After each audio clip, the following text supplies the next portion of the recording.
ഇന്നലെ കേരളത്തിൽ Shri V D സതീശൻ്റെ നേതൃത്വത്തിൽ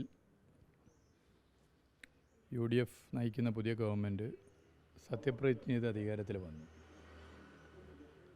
ബഹുമാനപ്പെട്ട മുഖ്യമന്ത്രി ശ്രീ വി ഡി സതീശനും അദ്ദേഹത്തിൻ്റെ മന്ത്രിസഭയിലെ എല്ലാ അംഗങ്ങൾക്കും എല്ലാവിധ അഭിനന്ദനങ്ങളും ആശംസകളും അറിയിക്കുകയാണ്. ഒരു ഗവൺമെൻറ്റിൻ്റെ തുടക്കം എന്നുള്ള നിലയിൽ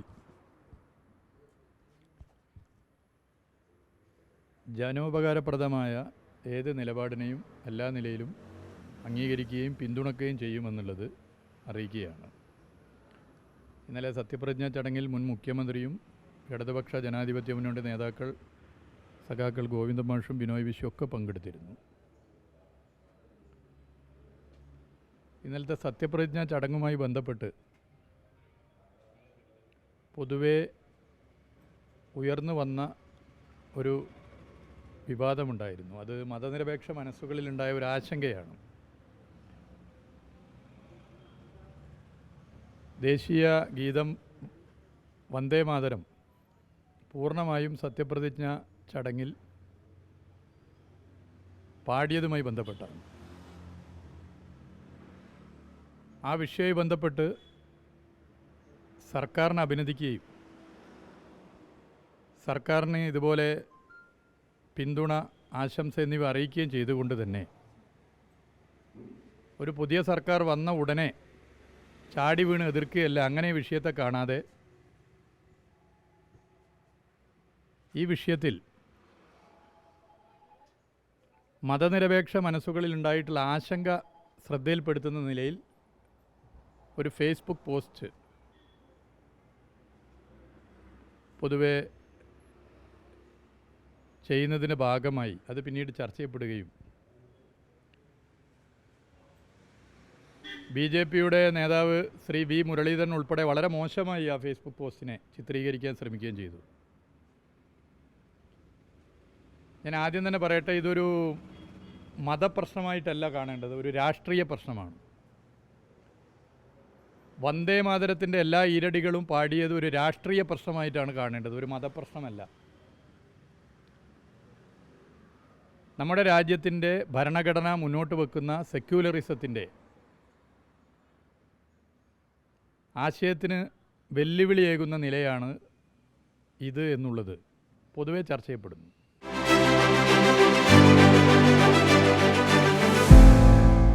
വന്ദേ മാതരത്തിൻ്റെ ആദ്യ 2 ഈരടികൾ അത് മറ്റ് പ്രശ്നങ്ങളൊന്നുമില്ല. എന്നാൽ പിന്നീടുള്ള 4 ഈരടികളിൽ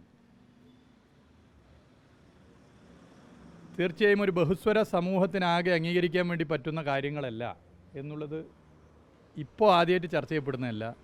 സ്വാതന്ത്ര്യാനന്തര ഇന്ത്യയും സ്വാതന്ത്ര്യത്തിന് മുൻപും ചർച്ച ചെയ്യപ്പെട്ട വിഷയമാണ്. ഇന്ത്യയുടെ ആദ്യത്തെ പ്രധാനമന്ത്രി ശ്രീ ജവഹർലാൽ നെഹ്റുവും ഇന്ത്യൻ നാഷണൽ കോൺഗ്രസും ഇതിലെടുത്തിട്ടുള്ള നിലപാട് ദീർഘകാലത്തെ ചർച്ചകളുടെ ഭാഗമായിട്ടാണ്. ആ നിലപാട് ബഹുസ്വര സമൂഹത്തിന് ഇതിൻ്റെ എല്ലാ ഈരടികളും കേട്ട് അംഗീകരിച്ചു പോകാൻ പറ്റുന്നതല്ല. അതുകൊണ്ട് ആദ്യ 2 സ്റ്റാൻസകൾ, ഈരടികൾ അത് മാത്രമാണ് ഉചിതം എന്നുള്ളതാണ്. ഇന്ത്യൻ നാഷണൽ കോൺഗ്രസും ആ നിലപാടാണ് എടുത്തിട്ടുള്ളത്.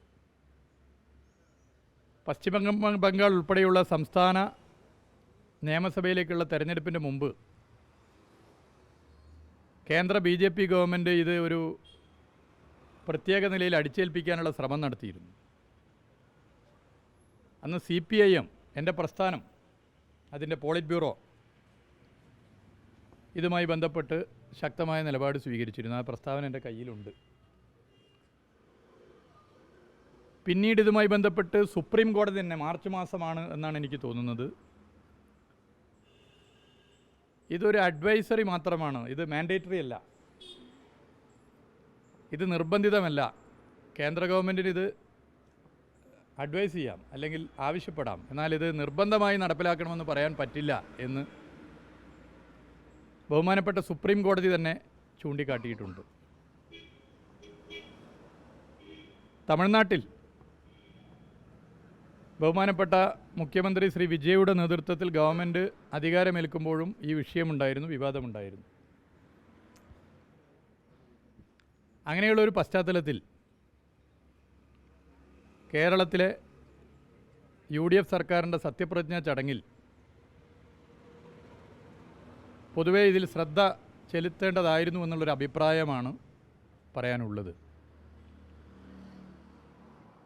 മറ്റു ചില കാര്യങ്ങളിൽ സത്യപ്രതിജ്ഞാ ചടങ്ങുമായി ബന്ധപ്പെട്ട് രാജ്ഭവനിൽ നിന്നും വന്ന നിർദ്ദേശങ്ങൾ തിരുത്തപ്പെട്ടിട്ടുണ്ട് എന്ന് മാധ്യമങ്ങൾ ഉൾപ്പെടെ റിപ്പോർട്ട് ചെയ്യുന്നു. അങ്ങനെയുള്ള ഘട്ടത്തിൽ ഇതിലും ഒരു നിലപാട് സ്വീകരിക്കേണ്ടതായിരുന്നു. ഇത് ഏതെങ്കിലും ഒരു മതവുമായി ബന്ധപ്പെട്ട പ്രശ്നമല്ല. ഇന്ത്യ ഒരു സെക്യുലർ സ്റ്റേറ്റാണ്, ഒരു സെക്യുലർ രാജ്യമെന്നുള്ള നിലയിൽ ഏത് മതത്തിൽ വിശ്വസിക്കുന്നവരും മതരഹിതരായി നിലകൊള്ളുന്നവർക്കും അവരുടെ വിശ്വാസങ്ങളെ പിൻപറ്റി മുന്നോട്ട് പോകാനുള്ള അവകാശമുണ്ട്.